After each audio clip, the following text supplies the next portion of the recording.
Hello students, welcome to the channel study with Giri sisters. Okay, then last video में हमने chapter 16 का question number 6 तक complete कर लिया था और आज के इस वीडियो में हम क्वेश्चन नंबर 7 से स्टार्ट करने वाले हैं। तो चलो स्टार्ट करते हैं क्वेश्चन नंबर 7 से। See the question number 7 is here. एक पहिए की परिधि और व्यास की लंबाई का अंतर 75 सेंटीमीटर हो तो पहिए की अर्धव्यास की लंबाई लिखें। परिधि और व्यास का अंतर दिया हुआ है, that means the difference between the circumference and the diameter. Circumference and the diameter is given of the wheel is 75 centimeter. Then calculate the length of the radius of the wheel. मतलब तो हमें उस wheel का radius find करना है। तो चलो start करते हैं। Okay, then here it is given the difference between the circumference and the diameter of the wheel is 75 centimeter. मतलब कि circumference परिधि और व्यास का अंतर जो है वो 75 सेंटीमीटर है। देन हमने यहाँ पे लिख दिया the difference between the circumference and the diameter is 75 centimeter. That is circumference परिधि और व्यास का अंतर 75 सेंटीमीटर है। And we have to write the formula of circumference and just minus with diameter. We get the solve and we get the answer. इसका मतलब हमें are ही निकालना था, दैट इज रेडियस निकालना है, तो हम क्यों ना इस तरीके से करें, ऐसे ही बनेगा। डिफरेंस बिटवीन सर्कमफेरेंस का फॉर्मूला हमें पता है 2πr एंड डायमीटर 2r होता है 75 सेंटीमीटर। इसमें से हमें 2 और r को कॉमन निकाल लेना है। Pi minus 1 is equals to 75 and the 2r pi is 22/7 minus 1 is equals to 75। Pi का वैल्यू इतना होता है, that is 2r is equals to, इसको एलसीएम ले लेंगे तो 22 माइनस 7 इज इक्वल्स टू 75 और ये हो गया 2r multiply 15/7 is equals to 75। Now we have to find the value of r। 2r को यहाँ रखती हूँ या फिर ओनली r को मैं यहाँ रख लूँ, सबको उधर ट्रांसफर करना है हमें। क्रॉस मल्टीप्लाई 75 मल्टीप्लाई 7 डिवाइडेड, जो ऊपर होता है वो नीचे आता है, जो नीचे होता है वो ऊपर जाता है, क्योंकि क्रॉस मल्टीप्लाई हो रहा है। ठीक है, इसको इससे मल्टीप्लाई करने पे इतना हो गया और ये जो ऊपर का पार्ट है वो नीचे आ जाएगा, 2 गुना 15 नीचे। ठीक है, 15 5 ज़ा 75 हो गया। ठीक है, और ये आपका आ गया 7 5 ज़ा 35/2, 35/2। अब इसको डिवाइड कर देंगे, अगर बाई में आता है तो घबराइएगा नहीं, कोई दिक्कत नहीं है, क्योंकि रेडियस है ये पॉइंट में आ सकता है। 17.5 centimetre is the answer. The radius equals, radius या अर्धव्यास बराबर 75.5 centimetre. This is the answer. Okay, इस तरीके से बनेगा आपका। अब मूव करते हैं क्वेश्चन नंबर 8 पे। क्वेश्चन नंबर 8, 56 मीटर लंबे व्यास एक वृत्ताकार ट्रैक पर पूजा और जाकिर ने एक ही जगह से एक ही समय प्रतियोगिता प्रारंभ करते हैं। पूजा जब 10 बार घूमकर प्रतियोगिता समाप्त करती है, 10 बार, तब जाकिर एक चक्कर पीछे रह जाता है, मतलब वो 9 चक्कर ही लगाता है। पूजा 10 चक्कर लगाती है। प्रतियोगिता कितने मिनट की थी और पूजा ने जाकिर को कितने मीटर से हराया, ये हमें ज्ञात करना है। ओके, मैं एक बार और क्वेश्चन को समझाती हूँ। In a race Pooja and Zakir start to complete from the same point and the same time on the circular track of the length with the diameter 28 meter. Diameter is given here. When Pooja finished the race at the competition by 4 revolutions, by 10 revolutions, sorry, and Jakir is 1 revolution behind, that is 9 revolutions. Let us calculate how many meters in the length of the race by how many meters Pooja beats Jakir. मतलब कितना length था उस पूरे race का, and by how many metres Pooja beats Zakir, Pooja ने कितने metre से जाकिर को हराया, ये हमें फाइंड करना है। Okay, here diameter is given. Question number 8, the diameter is 56 metre. Then radius of the circular, we have to find the radius of the circular track. मतलब कि उस सर्कुलर ट्रैक या फिर वृत्ताकार मैदान जो भी होगा उसका अर्धव्यास बराबर हम इस तरीके से लिखेंगे 56 डिवाइडेड 2, क्योंकि 56 डायमीटर था, डायमीटर से 2 से को डिवाइड कर दिया तो 28 मीटर के आ गया हमारा रेडियस आ गया। ओके, ना रेडियस इज हेयर। अब हमें उस जो डिस्टेंस, जो वो ट्रैक था, इस तरीके से सर्कुलर ट्रैक है, यहाँ से दोनों स्टार्ट करते हैं एक ही पॉइंट से। ओके, और तो वो इस डिस्टेंस को कवर करते हैं। इसका मतलब हमें क्या निकालना है, हमें जब भी कवर करना होगा सर्कुलर ट्रैक का डिस्टेंस, तो हमें निकालना है उसका सर्कमफेरेंस। तो हम सर्कमफेरेंस निकालेंगे, लिखेंगे सबसे पहले डिस्टेंस, नॉट सर्कमफेरेंस, क्योंकि जैसे क्वेश्चन होता है उसके अकॉर्डिंग ही आंसर लिखा जाता है। Okay, then distance covered by covered in one round, एक राउंड में, मतलब एक बार घूमने में कितना दूरी तय हुआ ये हम निकालना है। वन राउंड इक्वल्स 2πr, ठीक है। 2 multiply 22/7 multiply r, that is 28। इसको डिवाइड करके आ जाएगा आपका 176 मीटर। तो इतना मीटर का डिस्टेंस कवर होगा एक राउंड लगाने में। बट पूजा ने कितना डिस्टेंस कवर किया है? 10 राउंड डिस्टेंस कवर किया है। Okay, then distance covered by Pooja, चक्कर लगाने में पूजा को कितनी दूरी पूजा ने तय की? दैट इज 176, 176 में 10 बार उसने चक्कर लगाया था, मल्टीप्लाई 10। एक बार चक्कर लगाने पे इतना लगता है, तो 10 बार चक्कर लगाने पे मल्टीप्लाई हो जाएगा, दैट इज आ जाएगा 1760 मीटर। इतना मीटर उसने घूमा था, ठीक है। 10 टाइम्स उसने चक्कर लगाया था। एक टाइम चक्कर लगाने में इतना लगता है, तो 10 बार चक्कर लगाने में इतना लगेगा। ओके, उसी तरीके से हम डिस्टेंस कवर्ड बाय जाकिर में निकालेंगे। डिस्टेंस कवर्ड बाय जाकिर ने 9 बार ही चक्कर लगाया था, एक बार कम लगाया था, इसका मतलब कि 9 बार लगाया था।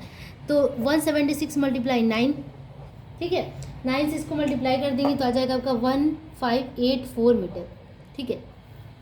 अब पूछता है क्वेश्चन में कि calculate how many metres of the length of the race, मतलब कि लेंथ कितने मीटर रेस का था। तो जो जीता, जो 10 बार चक्कर लगाई थी, तो शायद 10 का ही होगा, ठीक है। तो हम इस तरीके से लिख सकते हैं कि कंपटीशन वॉज, या फिर प्रतियोगिता थी, कंपटीशन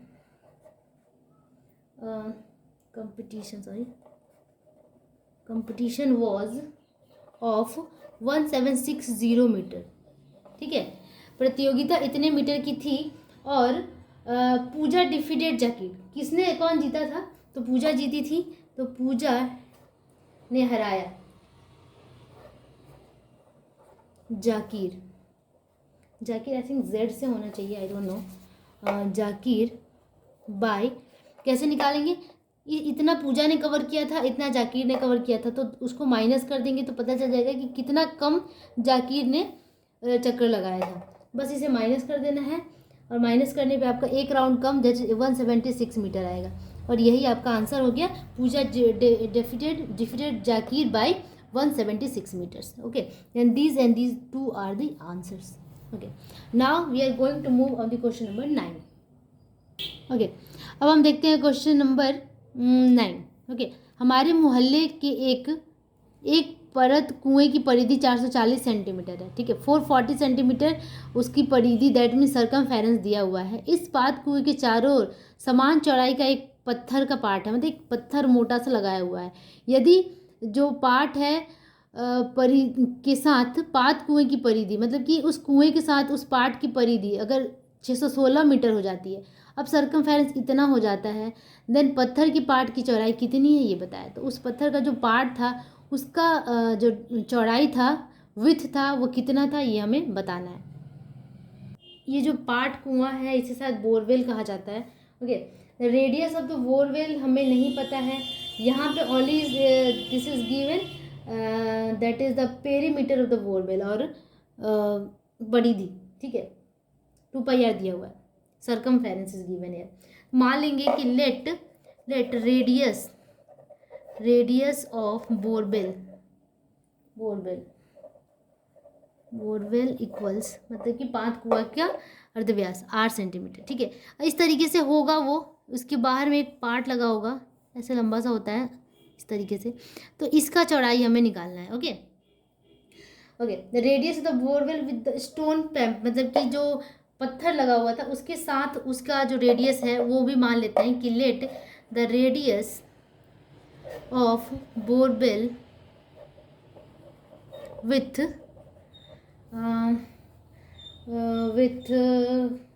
वाइड स्टोन, एक दिया हुआ था, विथ वाइड स्टोन ही होगा, हाँ, wide stone equals R centimetre, ठीक है। अच्छा, ये सेंटीमीटर मीटर, हाँ सेंटीमीटर, 8 सेंटीमीटर हमने मान लिया, capital R। Okay, small r था, इसको हमने स्मॉल r माना है, और इसको हमने जो इसके साथ, ठीक है, इसको हमने कैपिटल R मान लिया। यहाँ से यहाँ तक का जो डिस्टेंस होगा, जैसे कि ये छोटा वाला डिस्टेंस है ये r हो गया, और ये जो बड़े वाले के साथ इसका डिस्टेंस हो गया वो कैपिटल R हो गया, ठीक है। तो इस तरीके से हमने ले लिया, ओके। अब विथ कैसे निकालेंगे? विथ निकालने के लिए क्या करेंगे, ये जो बड़ा वाला है इसमें से इस छोटे वाले को माइनस कर देंगे, तो ये इतना पता चल जाएगा, ठीक है। अब मैं फिर से एक बार बताती हूँ, अगर इस तरीके से है और इस तरीके से है, तो ये आपका छोटा r है, इसको अगर बढ़ा दे तो ये बड़ा r हो जाता है। अब इस बड़े वाले में से इस छोटे वाले को माइनस कर देंगे, इस टोटल में से इस छोटे वाले को निकाल देंगे, तो हमारा ये वाला विथ आ जाएगा। तो ये जो था, ठीक है, विथ ऑफ द स्टोन हमें मिल जाएगा, तो वही हमें निकालना था। तो अब यहाँ से हम लिख सकते हैं कि विथ या फिर चौड़ाई, विथ ऑफ दी पत्थर की चौड़ाई stone equals capital R minus small r, ठीक है। अब अकॉर्डिंग टू क्वेश्चन क्या कह रहा है, अकॉर्डिंग टू क्वेश्चन या फिर अकॉर्डिंग टू प्रॉब्लम लिख दो, ये क्या कह रहा है कि बड़े वाले में से छोटे वाले को कम करना है, ठीक है। मतलब कि बड़ा वाला जो सरकमफेरेंस है वो कितना है, 2 pi capital R minus small वाला 2 पाई स्मॉल r, ठीक है।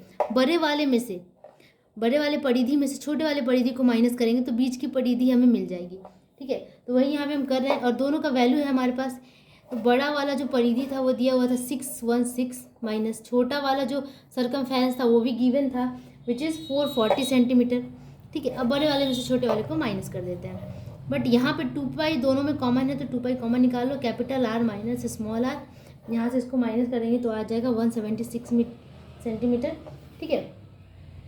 अब इस सबका वैल्यू पुट कर देते हैं यहाँ पे, capital R minus small r, ठीक है, और यहाँ 176 डिवाइडेड 2 पाई, तो 2 पाई की जगह पे 22/7, तो 22 यहाँ और 7 यहाँ, ठीक है। 22/7, 7 ऊपर चला गया। अब इसे हम कट कर लेंगे तो आ जाएगा आपका 28, okay. Then capital R minus small r is equal to 28, और यही तो था capital R minus width of the stone, यही हमें निकालना था कि विथ ऑफ द स्टोन मतलब कि स्टोन की चौड़ाई कितनी थी, तो हम लिख सकते हैं कि then width of the stone equals 28 centimetre, ये सेंटीमीटर में दिया हो तो सेंटीमीटर लिखेंगे, ठीक है। तो इस तरीके से हमने ये सॉल्व कर लिया क्वेश्चन नंबर 9, और 9 तक ही रहने देते हैं आज, 3 क्वेश्चंस ये ज़्यादा है, इनफ है आज के लिए। नेक्स्ट वीडियो में हम आगे के क्वेश्चन को सॉल्व करेंगे, तब तक के लिए आप हमारे साथ बने रहिए, चैनल को सब्सक्राइब कर लीजिए, और प्लीज़ बेल आइकन भी दबाइए जिससे नोटिफिकेशन मिलता रहे, और अच्छा लगे तो प्लीज़ एक लाइक कर दीजिए, क्योंकि लाइक करने से हमें मोटिवेशन मिलता है, ओके। तब तक के लिए keep practising and keep watching, bye bye.